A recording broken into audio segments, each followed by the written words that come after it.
Si mamá pregunta, di que no queda.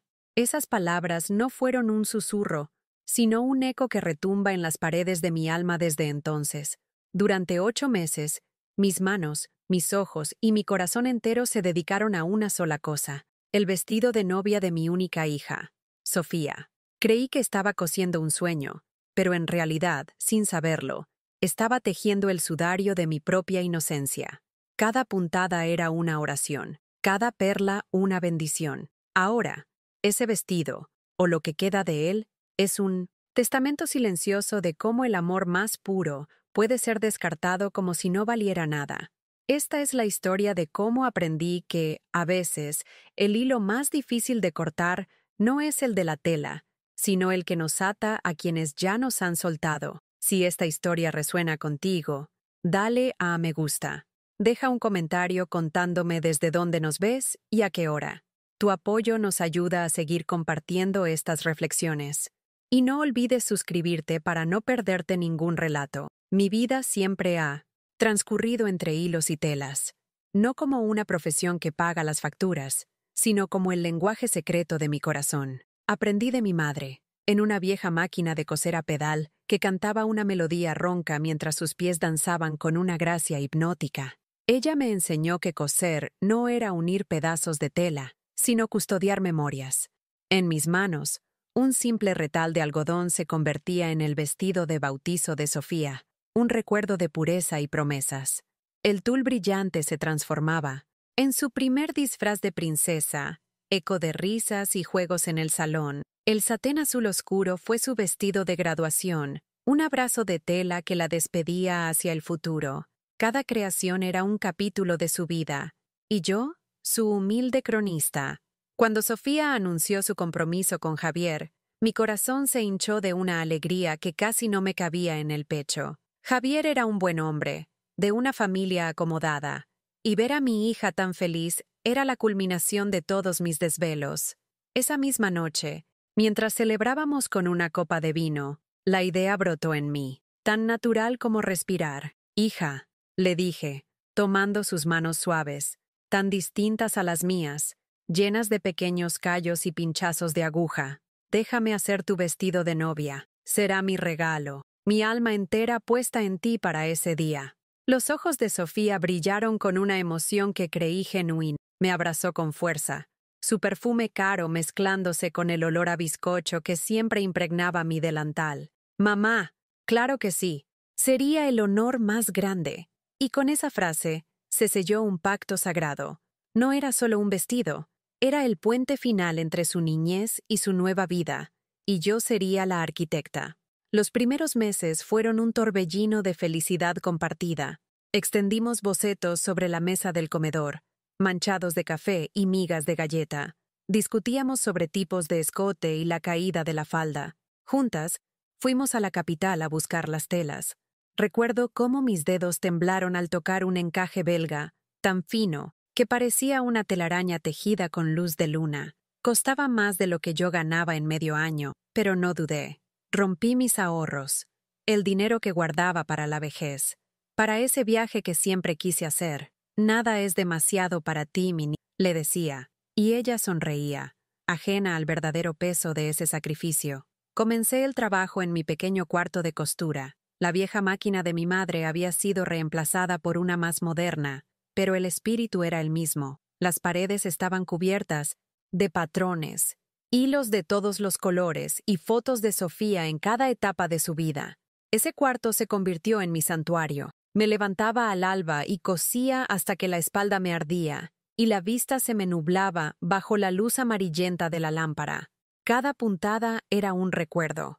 Aquí, la vez que se cayó de la bicicleta y le remendé no solo el pantalón, sino también las rodillas con mis besos. Allá, la noche que se quedó estudiando para un examen final, y le llevé un té caliente, acariciando su cabello mientras leía. El vestido crecía, capa sobre capa de seda y organza, alimentado por mi devoción. Pero entonces, sutilmente, algo empezó a cambiar. Sofía comenzó a hablar de Inés, su futura suegra. Inés era una mujer elegante, de mundo, cuya vida transcurría entre eventos sociales y boutiques de lujo. Al principio, Eran comentarios inocentes. Mamá, Inés me mostró una revista con vestidos de Vera Wang. Son diferentes. Yo sonreía y le aseguraba, pero el tuyo será único, mi amor. Tendrá una historia que ningún diseñador puede comprar. Luego, durante una prueba, mientras yo ajustaba el corpiño con alfileres entre los labios, ella miró su reflejo con un atisbo de duda. Este encaje, ¿no crees que se ve un poco antiguo? La palabra me pinchó más que cualquier aguja, pero la deseché como los nervios típicos de una novia. Es clásico, hija. Es eterno, respondí, intentando convencerme a mí misma tanto como a ella. La herida inicial fue esa, una pequeña fisura en nuestra burbuja de sueños, un susurro ajeno que comenzaba a envenenar la melodía de mi máquina de coser. La fisura, al principio invisible, comenzó a ensancharse hasta convertirse en un abismo silencioso.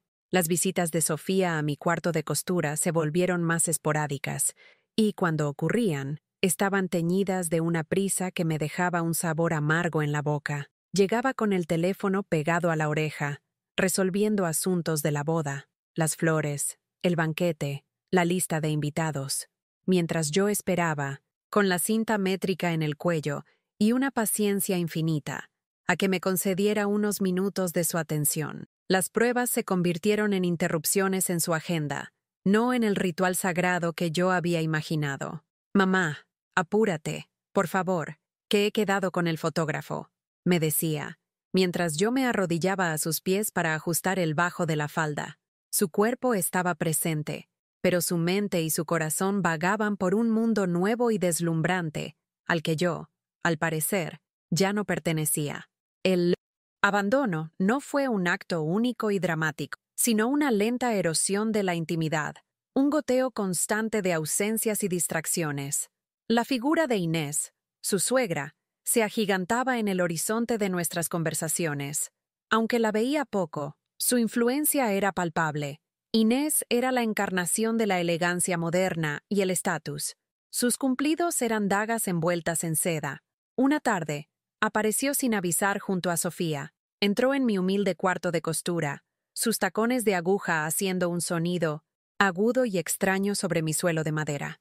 Paseó la mirada por mis telas, mis hilos, y finalmente por el vestido, que descansaba majestuoso en el maniquí. «Oh, Elena», dijo, con una sonrisa que no le llegaba a los ojos. «Qué esfuerzo tan admirable. Se nota que está hecho con mucho cariño, muy casero». La palabra casero resonó en el pequeño espacio como una ofensa. En su boca no significaba hecho en casa con amor, sino simple, sin valor, amateur. Vi a Sofía sonrojarse, una mezcla de vergüenza y lealtad dividida. No me defendió, solo bajó la mirada y cambió de tema rápidamente. En ese momento comprendí la motivación de Inés. Ella quería que su nuera fuera un reflejo de su propia opulencia. Un vestido hecho por una madre costurera no encajaba en la foto perfecta de la boda del año que ella estaba organizando. Y mi hija, mi Sofía, estaba cayendo bajo ese hechizo, deslumbrada por el brillo de un mundo que medía el amor en etiquetas de diseñador. Mi trabajo continuó en una soledad cada vez más profunda. El cuarto de costura, antes mi refugio feliz, se transformó en una celda de esperanza y ansiedad. Hablaba con el maniquí, vistiéndolo con mis anhelos. «Ya verás, Sofía», le susurraba a la figura sin rostro. «Cuando te lo pongas terminado, cuando sientas cómo te abraza, entenderás, recordarás». Me aferraba a esa idea con la desesperación de un náufrago. Mis ojos, ya cansados por la edad, se forzaban durante horas para bordar a mano cientos de perlas diminutas en el corpiño, cada una un punto de luz contra la creciente oscuridad de mi miedo. Mi espalda se quejaba en un dolor sordo y constante, pero yo lo ignoraba, viéndolo como el precio justo por la materialización de mi amor. Los efectos de este abandono emocional comenzaron a manifestarse en mi cuerpo. Comía poco, el nudo en mi estómago no me dejaba pasar bocado, dormía a ratos, despertándome en mitad de la noche con la imagen de la sonrisa condescendiente de Inés o la mirada esquiva de Sofía. Me sentía invisible, reducida al papel de una simple proveedora de servicios, una empleada cuyo único valor residía en la entrega de un producto. El lazo madre-hija, ese que yo creía irrompible, se sentía frágil, desgastado por la tensión de dos mundos opuestos. Escuchaba a Sofía al teléfono en la otra habitación, riendo mientras hablaba de la luna de miel en Italia, de los muebles para su nueva casa, de todo, excepto del vestido que su madre le estaba cosiendo con los jirones de su propia alma. El silencio de Sofía sobre mi trabajo era más elocuente y doloroso que cualquier crítica directa. Era el sonido de mi amor volviéndose irrelevante. Llegó el día. Después de 8 meses de dedicación absoluta, el vestido estaba terminado. No era una simple prenda, era una obra de arte, un tapiz de mis mejores sueños para ella. La seda caía con la gracia de una cascada, el encaje dibujaba filigranas sobre la piel como si hubiera crecido allí, y las perlas captaban la luz con un brillo discreto y elegante. Estaba exhausta. Mis dedos estaban hinchados y mis ojos enrojecidos, pero mi corazón rebosaba de un orgullo tan vasto como el océano. Era, sin duda, lo más hermoso que mis manos habían creado jamás. Con el pulso acelerado por la emoción, llamé a Sofía. «Mi niña», le dije, mi voz temblando ligeramente. «Está listo. Tu vestido está esperando por ti». Al otro lado de la línea, hubo una breve pausa. «Qué bien, mamá. Intentaré pasarme esta tarde para la prueba final. Te aviso». Su tono era práctico, casi administrativo. No había ni un ápice de la emoción que yo sentía. Aún así, me aferré a la esperanza. Cuando lo vea, me repetí, todo cambiará. Pasé las siguientes horas preparando el escenario para la gran revelación. Limpié el cuarto de costura hasta que brilló. Coloqué el vestido en el centro del maniquí, ajustando cada pliegue para que luciera perfecto. Quería que el momento fuera mágico, inolvidable. El tiempo pasaba y Sofía no llegaba. La tarde se desvaneció en un crepúsculo, anaranjado. Estaba a punto de llamarla de nuevo cuando oí la puerta principal de la casa abrirse. Mi corazón dio un vuelco de alegría. Había llegado. Queriendo darle una sorpresa, me quedé en silencio en mi cuarto de costura, al fondo del pasillo, escuchando sus pasos. Pero no venía sola. Oí la voz inconfundible y melosa de Inés. «Asegúrate de que no esté en el salón. No quiero tener que hablar con ella ahora». Se dirigieron a la sala de estar, justo al lado de mi escondite. Pensé en salir, en mostrarles mi obra maestra y disipar todas sus dudas con su belleza. Pero algo me detuvo. Una premonición helada que me erizó la piel. Me quedé quieta, conteniendo la respiración, y escuché. «¿Y bien?», preguntó Inés. Su voz un susurro afilado. «¿Cómo piensas decirle a tu madre que no vas a usar eso? La boda es en 2 semanas». Hubo un silencio, y luego la voz de mi hija, mi Sofía, pronunció las palabras que destrozarían mi mundo. «No te preocupes», dijo con un tono de fastidio. «Ya compré el vestido de diseñador que vimos la semana pasada. Es increíble». Suspiró. «Este es demasiado ella, demasiado simple, demasiado casero, como tú decías. No pega con el resto de la boda». «¿Y qué excusa le darás?», insistió Inés. Y entonces llegó el golpe final, la mentira calculada no para proteger mis sentimientos, sino para evitar su propia incomodidad. Fácil. Le diré que no me queda bien, que he engordado un poco por el estrés del último mes. Es una excusa perfecta. No podrá discutirlo. Si mamá pregunta, di que no queda. Así no herimos su orgullo de costurera. El aire se escapó de mis pulmones. Tuve que apoyarme en la pared para no caer. El cuarto, mi santuario, de repente se sentía frío y ajeno. Miré el vestido en el maniquí. Ya no veía una obra de amor, sino un monumento a mi estupidez, un fantasma blanco y brillante que se burlaba de mi devoción. Los 8 meses de sacrificio, las noches en vela, las yemas de los dedos doloridas, el dinero invertido, todo se derrumbó en un instante. La traición no era sobre un trozo de tela, era mucho más profunda. Era la vergüenza de mi hija, vergüenza de mí, de su origen, de mi amor simple y hecho a mano, que no tenía cabida en su nueva vida de apariencias. Oí cómo se levantaban y salían de casa, y yo me quedé allí, inmóvil, en las ruinas de lo que había sido mi mayor ilusión. La revelación no había sido un grito, sino una sentencia susurrada en la habitación de al lado. El sonido de la puerta principal cerrándose fue como un portazo en mi alma. Pero no grité, no lloré, El shock inicial dio paso a una calma gélida, una lucidez dolorosa y cortante como un trozo de cristal. Me quedé sentada en mi pequeño taburete, en la penumbra del cuarto de costura, mirando el vestido. El silencio de la casa era ahora un lienzo en blanco sobre el que las palabras de mi hija se pintaban una y otra vez. Demasiado simple, demasiado ella. Di que no queda. Pasé toda la noche en vela, pero no lamentándome. Una nueva determinación, forjada en el fuego de la traición, se apoderó de mí. El amor ciego y abnegado había muerto esa tarde. En su lugar, nació una dignidad silenciosa y feroz. Al amanecer, con los primeros rayos de sol filtrándose por la ventana, tomé una decisión, me levanté, y con un pulso firme que me sorprendió a mí misma, cogí mis tijeras de costura más finas, las de acero alemán, reservadas para los cortes más delicados.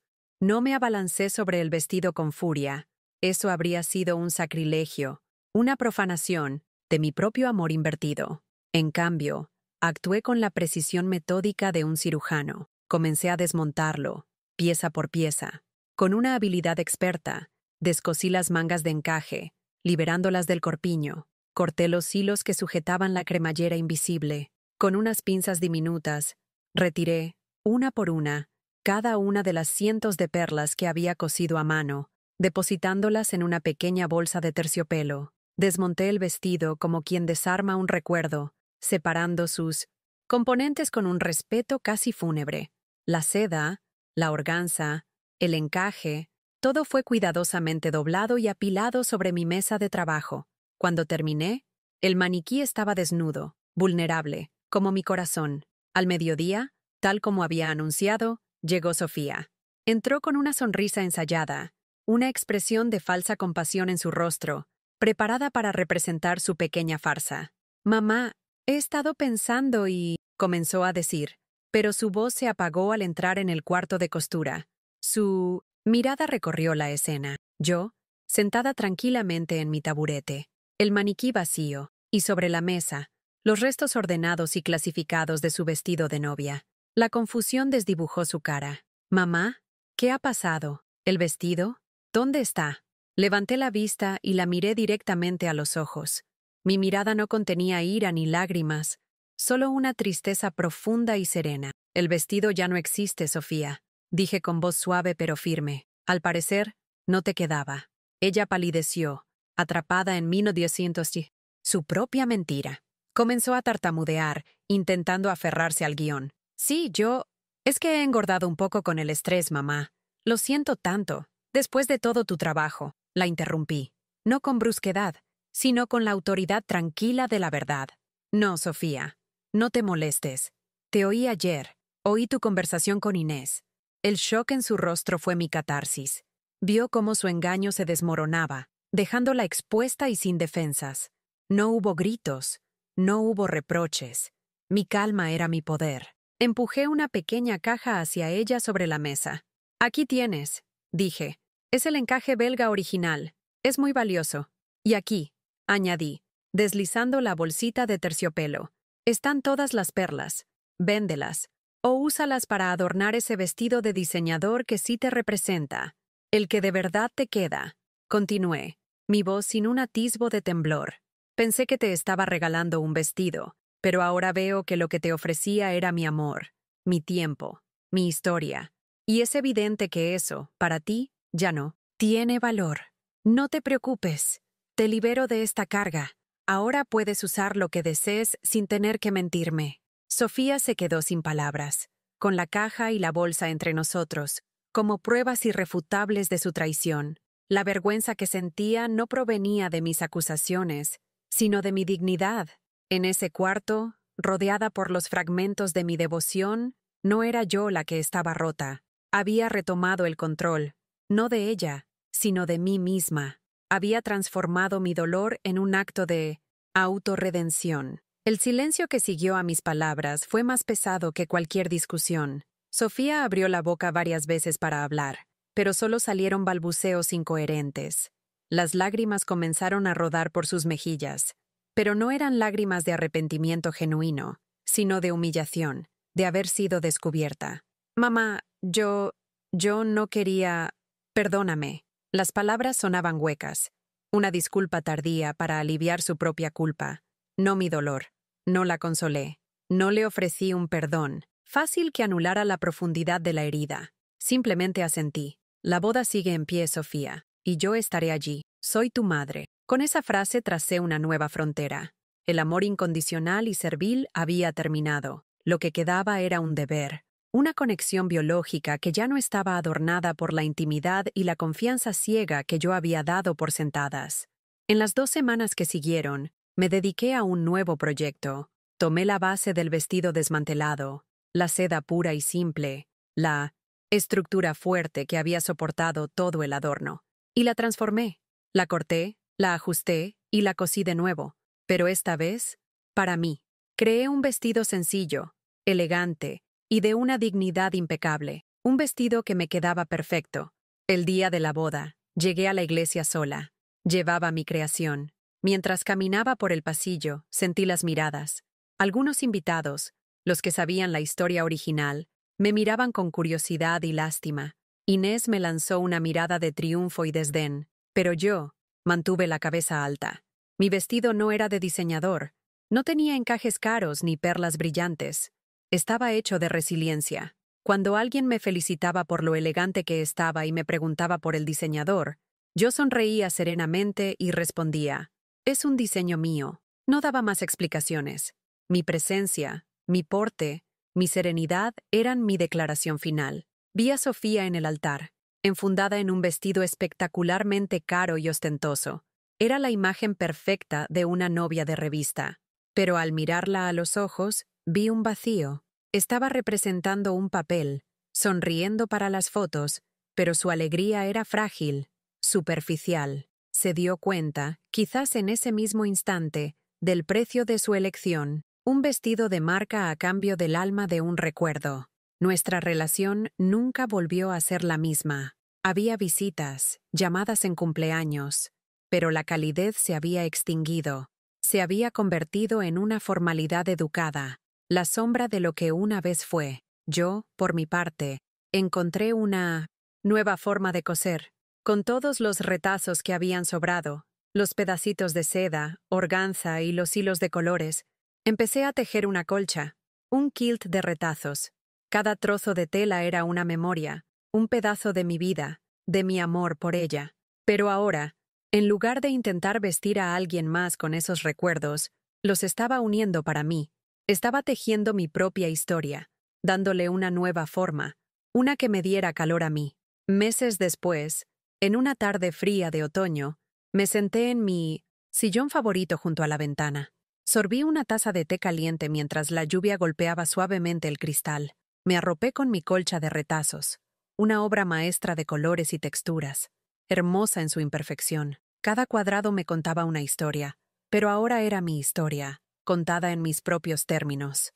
No necesité que Sofía me pidiera perdón para sanar. Mi perdón fue para mí misma, por haberme valorado tan poco.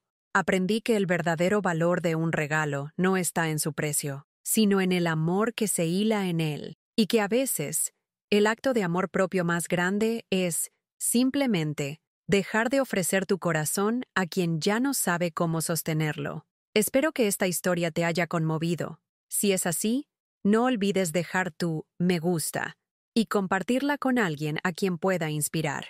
Cuéntame en los comentarios qué te ha parecido la decisión de Elena.